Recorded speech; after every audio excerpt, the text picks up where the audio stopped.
Saludos mi gente de las redes sociales, lluvias de bendiciones para cada uno de ustedes, sean más y más y más bendecidos en Cristo Jesús. Qué bendición poder estar con ustedes una vez más y poder compartir con ustedes la palabra del Señor. Hace un tiempo atrás que habíamos suspendido las actividades de las redes sociales debido a algunas exigencias, algunas situaciones que se nos presentaron, y de igual manera necesitábamos de la preparación para poder entregarles unos contenidos con mayor nivel de calidad. Pues tuvimos que detenernos por un tiempo, pues hemos aquí una vez más en esta transmisión, en la cual deseo darle la bienvenida a cada una de las personas que se han animado a conectarse.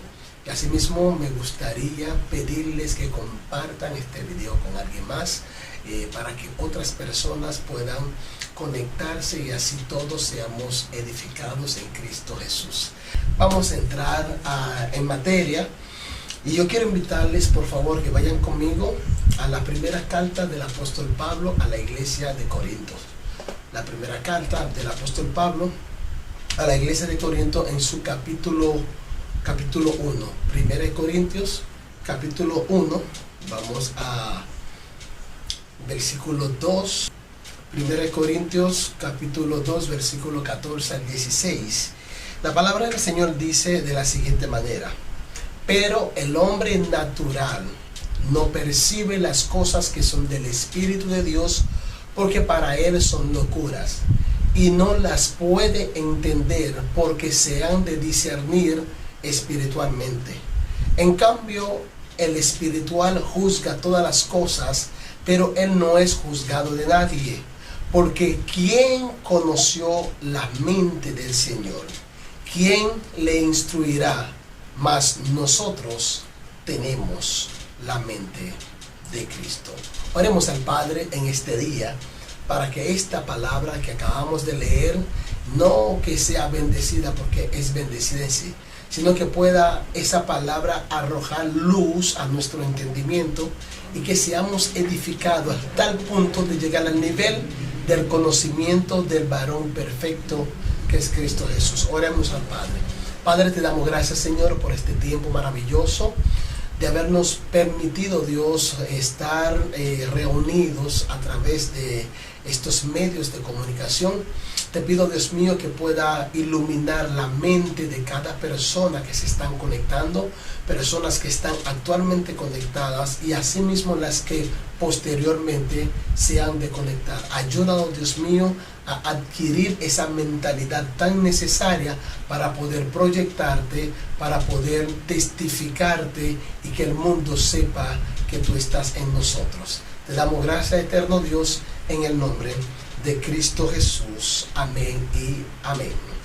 Tomando en cuenta algunos textos bíblicos para poder hablar sobre la mente, la importancia de desarrollar la mente de Cristo, yo quiero tomar en consideración el Salmo 94, versículo 11. Salmo 94, versículo 11.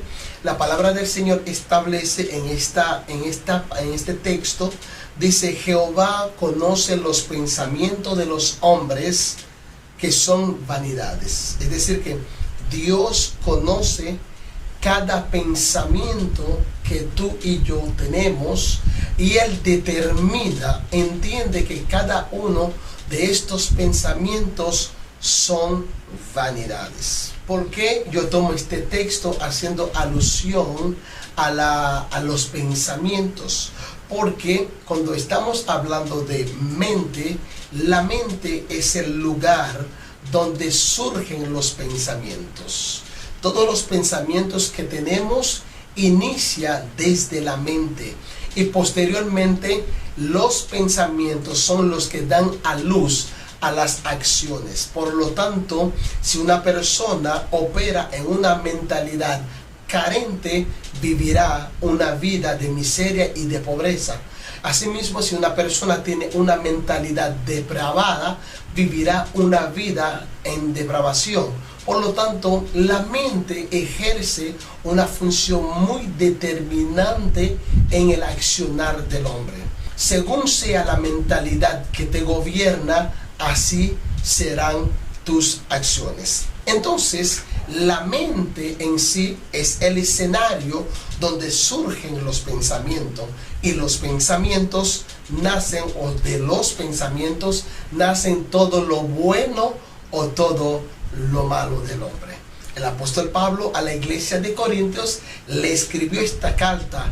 Cabe resaltar que esta iglesia de Corintios a la que el apóstol Pablo le está escribiendo es una iglesia que estaba en cierto nivel de decadencia espiritual. En el sentido, era una iglesia que tenía muchas manifestaciones, era una iglesia muy activa, pero tenían algunas situaciones que ameritaba de que el apóstol Pablo tuviese que tomar carta en el asunto, escribir sus cartas a esa iglesia para poder corregir algunas cosas que se estaban dando. Había disensiones entre los hermanos, había un chisme, había un desorden tremendo dentro de esa iglesia, y el apóstol Pablo dedicó hasta 2 a 3 capítulos de su carta para poder corregir algunas cosas que había en esa iglesia.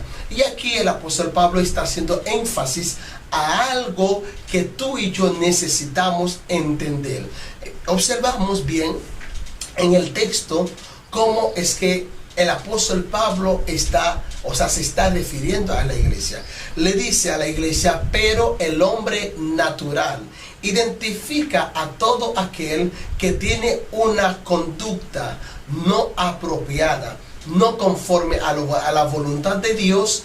Identifica a estas personas como hombres naturales. Dice él, pero el hombre natural, oye bien, el hombre natural no percibe las cosas que son del Espíritu de Dios, porque para él son locura y no las puede entender. No es que no quiere entender estos asuntos, sino que no la puede entender porque estos asuntos, que son asuntos eternos, tienen que ser discernidos espiritualmente. No podemos usar las armas naturales para poder corregir situaciones espirituales.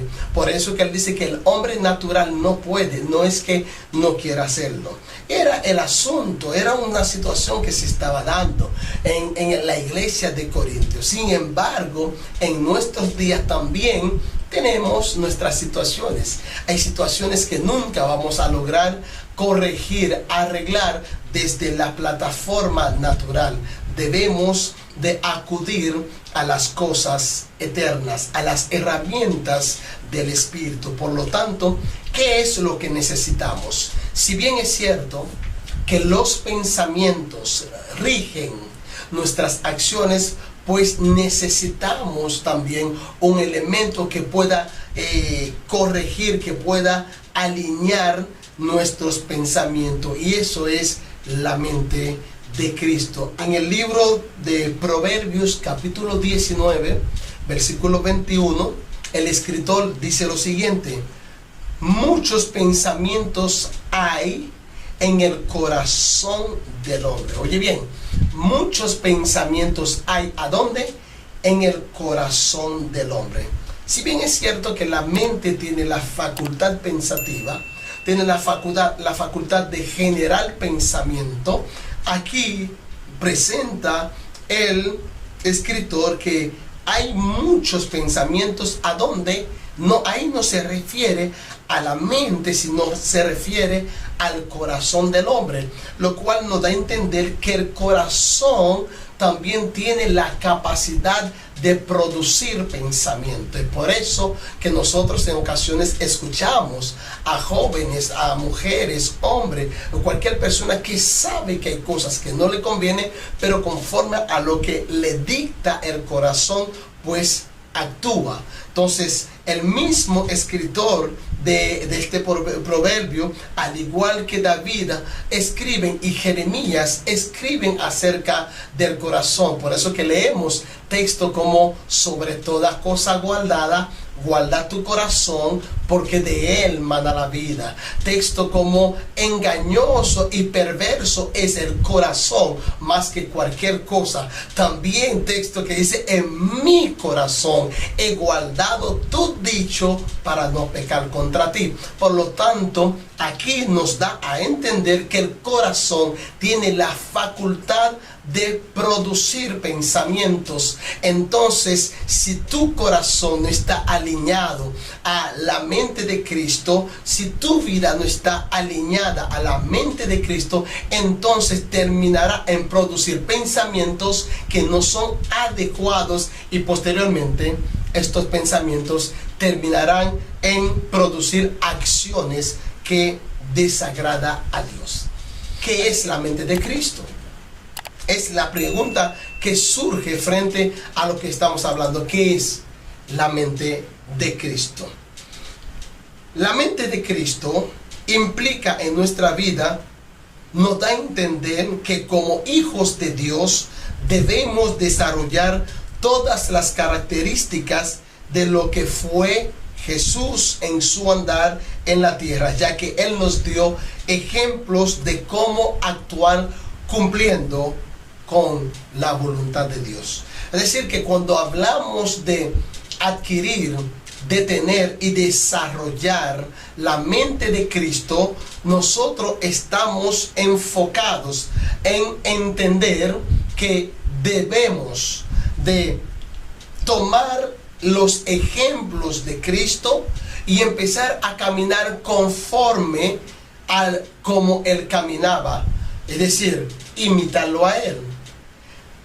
Hay cosas, recuerdo que en una ocasión un predicador hablaba y decía que ante cualquier situación que se da en nuestra vida, situaciones adversas que se dan, situaciones conflictivas que se dan, debemos de, antes de reaccionar, debemos de preguntarnos: ¿qué haría Jesús? ¿Qué Él haría en esta situación? Bueno, me está pasando tal y cual situación, ¿qué haría Él? Entonces es importante nosotros entender que antes de reaccionar, porque cualquier acción demanda y exige una reacción, entonces la pregunta del millón es: ¿qué haría Jesús? ¿Cómo actuaría Jesús? ¿De qué forma Él tomaría la situación y manejarla de la manera más apropiada para agradar al Señor?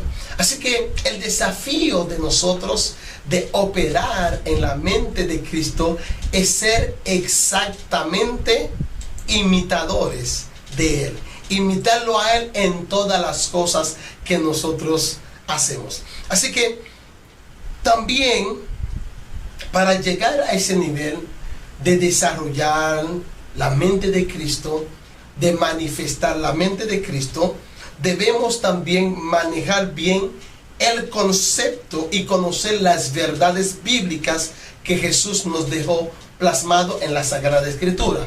Es decir, en todo lo que es los evangelios, nosotros podemos ver cómo fue su andar, cómo Él le respondía a los que le perseguían, cómo Él abrazaba a las personas marginadas, cómo Él tenía compasión para con los necesitados. Todo eso son ejemplos que Él nos dejó trazado para saber cómo debemos de operar.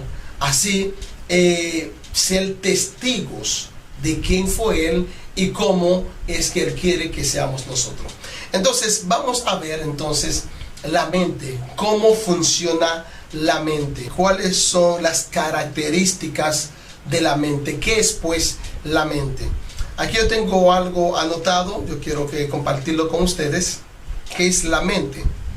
Aquí, según algunas búsquedas que yo tuve, dice que la mente es el conjunto de capacidades cognitivas que engloban procesos como la percepción, el pensamiento, la conciencia, la memoria y la imaginación. También la mente es el centro de la inteligencia y el razonamiento. La mente, el centro de la inteligencia y del razonamiento. En la mente también se procesan los pensamientos que finalmente dan lugar a nuestra acción.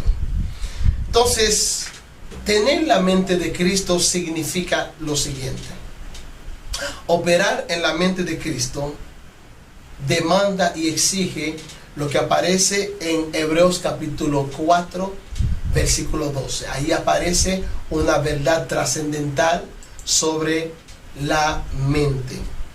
Hebreos capítulo 4, versículo 12 dice lo siguiente: porque la palabra de Dios es viva y eficaz, y es más cortante que cualquier espada de dos filos.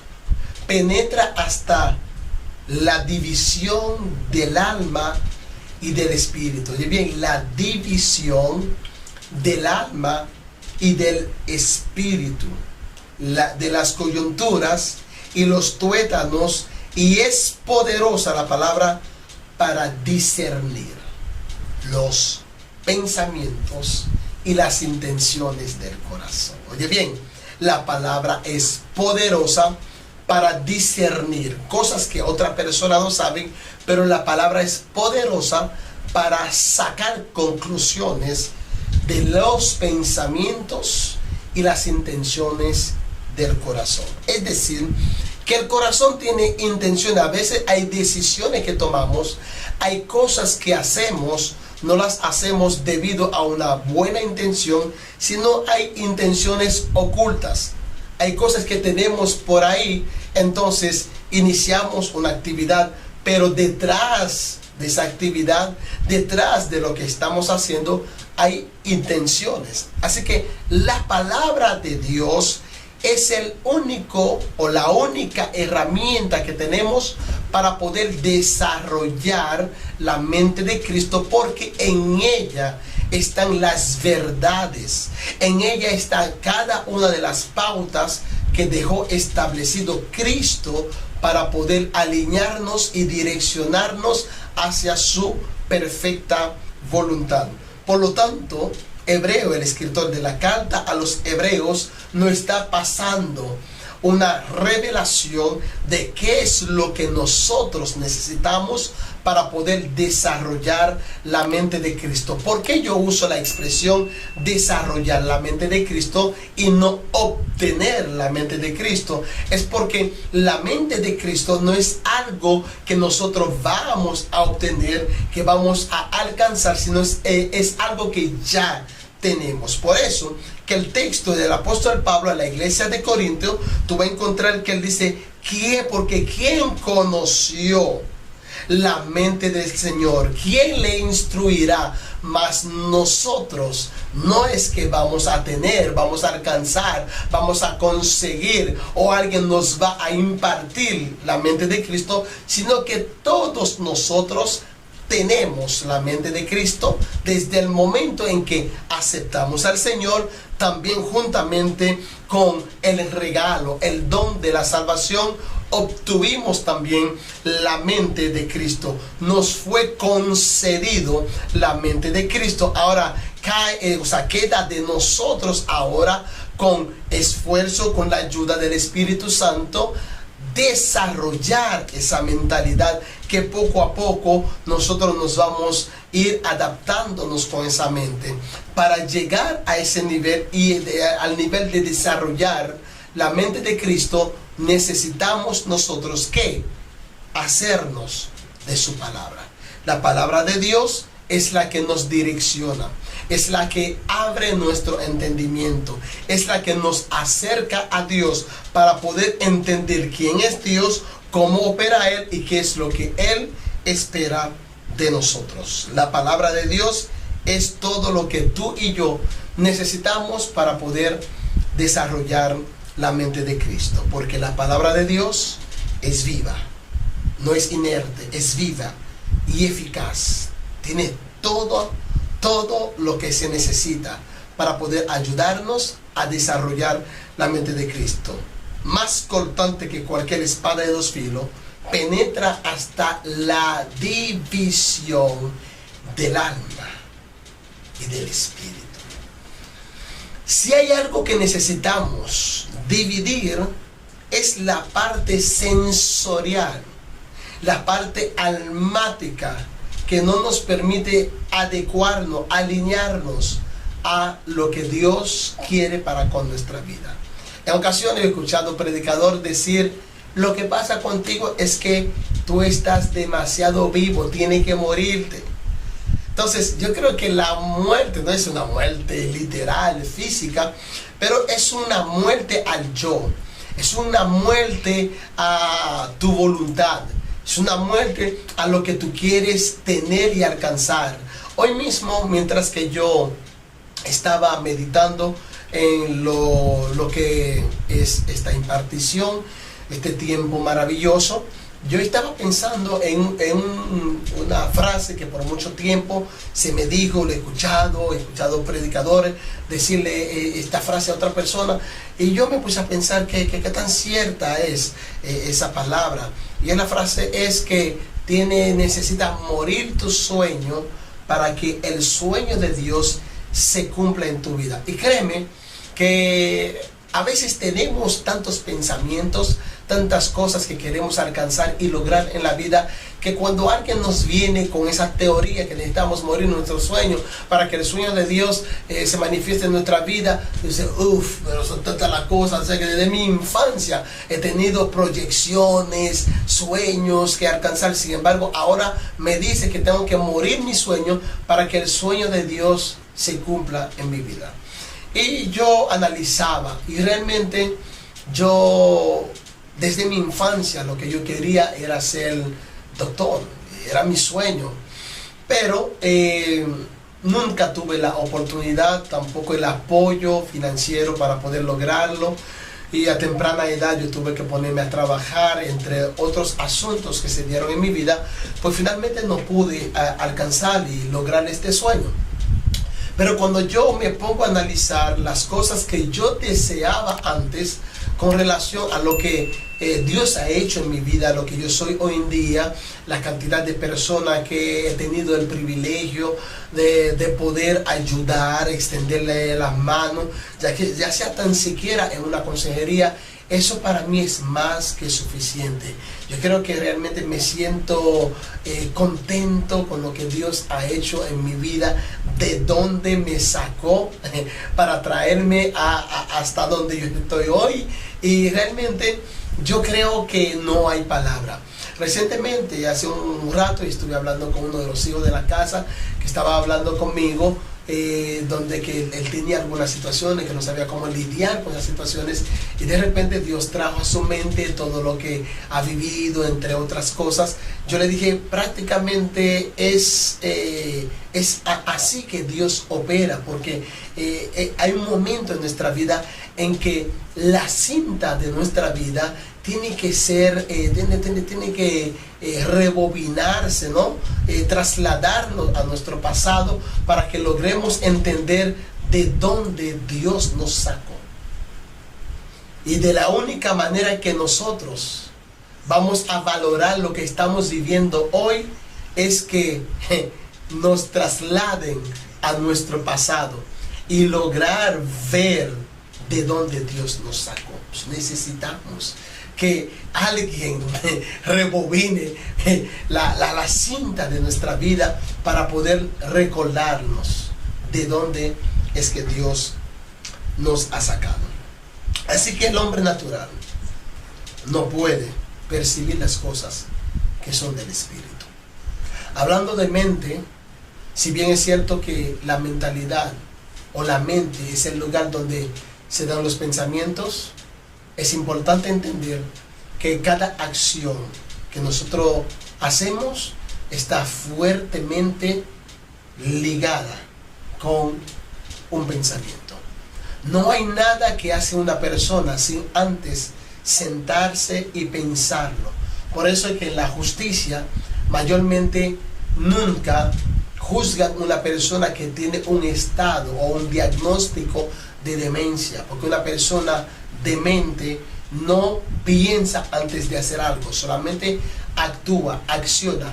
Entonces, cuando una persona es diagnosticada con problemas de demencia, pues la ley no juzga a esa persona porque no está actuando según sus criterios. Entonces, es por eso que debemos de cuidar, debemos de entender, analizar cuál es la mentalidad que nos está gobernando. ¿Cuál es la mentalidad que te está gobernando? ¿De qué forma es que tú respondes a los desafíos de la vida? Todos en la vida tenemos desafíos. Todos en la vida tenemos problemas. Nadie está exento de tener problemas, situaciones en la vida. La pregunta que quiero hacerte hoy, antes de terminar con esta transmisión. Esta es la primera parte de una larga serie de mensajes, de enseñanzas sobre la mente de Cristo. No quiero hacer el video, la transmisión tan larga. Yo quiero por lo menos dejarte este espacio para que puedan formular preguntas. La próxima semana estaremos una vez más impartiendo la segunda parte de esta enseñanza. Es una enseñanza de unas 10 a 12 capítulos, ¿no? Entonces vamos a sacar este tiempo para hablar sobre eso, pero mucho más de lo que le estoy hablando en este momento, me gustaría que te detengas por un momento, que te analices por un momento y preguntarte a ti mismo, ¿cuál es la mentalidad que me está gobernando? Pablo entendía cuando era Saulo, dirigido por la mentalidad del fariseísmo. Pablo entendía que él estaba haciendo la voluntad de Dios con una mentalidad legalista. Pablo fue el ejecutor de la muerte de Esteban. Pablo era un perseguidor activo de la iglesia de Cristo, pero él operaba en una mentalidad legalista. Y todo aquel que opera en esa mentalidad no puede expresar amor. No puede, porque el legalista no ama. Así que en la mentalidad que él operaba, él entendía que él estaba haciendo la voluntad de Dios hasta que fue confrontado por Cristo. Y es el mismo Pablo ahora que le está escribiendo a la iglesia de Corinto, diciéndole a ellos que nosotros tenemos la mente de Cristo. Tú tienes la mente de Cristo. Yo tengo la mente de Cristo. Todos desde el día en que fuimos alcanzados por Dios, Él nos dio su mentalidad. Ahora bien, queda de nosotros desarrollar esa mentalidad. Y para Cristo era muy puntual a tratar este asunto de la mentalidad. Muy importante para Él. Por eso que en su predicación, Él atacó directamente la raíz del problema del ser humano, que es la mente. Tu problema no está en otra parte. Tu problema no es el vecino que tú tienes. Tu problema no es la iglesia en la cual tú te congregas. Tu problema no es la sociedad, ni siquiera es el gobierno de tu país. Tu problema es la mentalidad que te gobierna. Porque toda persona, por eso que yo suelo decir que tanto la miseria o la pobreza como la riqueza es un estado mental. Tanto la riqueza como la pobreza es un estado mental. Porque según sea tu mentalidad, así será tu vivir, tu diario vivir y el alcance que tendrás también en la vida. Por eso que una persona que es pobre de mente, aunque tenga dinero, seguirá siendo pobre. Mientras que una persona con una mentalidad de riqueza, aunque sea pobre en su presente, en su futuro, alcanzará riqueza. Así que quiero bendecir tu vida en este día. Yo quiero orar por ti, para que Dios te ayude a desarrollar la mente de Cristo. Pero sobre todo, yo quiero invitarte a hacer de la palabra de Dios, la lectura de la palabra de Dios, tu mejor aliado. en este caminar, en este mover de Dios para este tiempo. Haz de la palabra de Dios tu aliado y tú vas a ver cómo vas a empezar a desarrollar la mente de Cristo. Por eso que la predicación más famosa de Jesús fue: arrepentíos, porque el reino de los cielos se ha acercado. El reino de Dios se ha acercado para ti y para tu familia. Está ahí palpable, está ahí con toda la disposición de actuar y cambiar el panorama de tu casa, el panorama de tu familia, el panorama de tu esposo, el panorama de tu matrimonio. Pero necesitas cambiar tu mentalidad. Por eso que la expresión arrepentíos, arrepentirse, es cambio de mente, cambio de mentalidad. Hay un cambio que tú necesitas y ese cambio está ahí. Dios quiere que tú cambies tu forma de percibir las cosas que te rodean, cambio de cosmovisión, para que Él haga en tu vida lo que Él ha predestinado desde antes de la creación del mundo. Así que quiero bendecir tu vida. Yo te bendigo tu entrada, tu salida, bendigo tu simiente, bendigo todo tu ser en el nombre de Cristo Jesús. Así que sea más que bendecido en Cristo Jesús. Hasta el próximo sábado. Dios te siga guardando.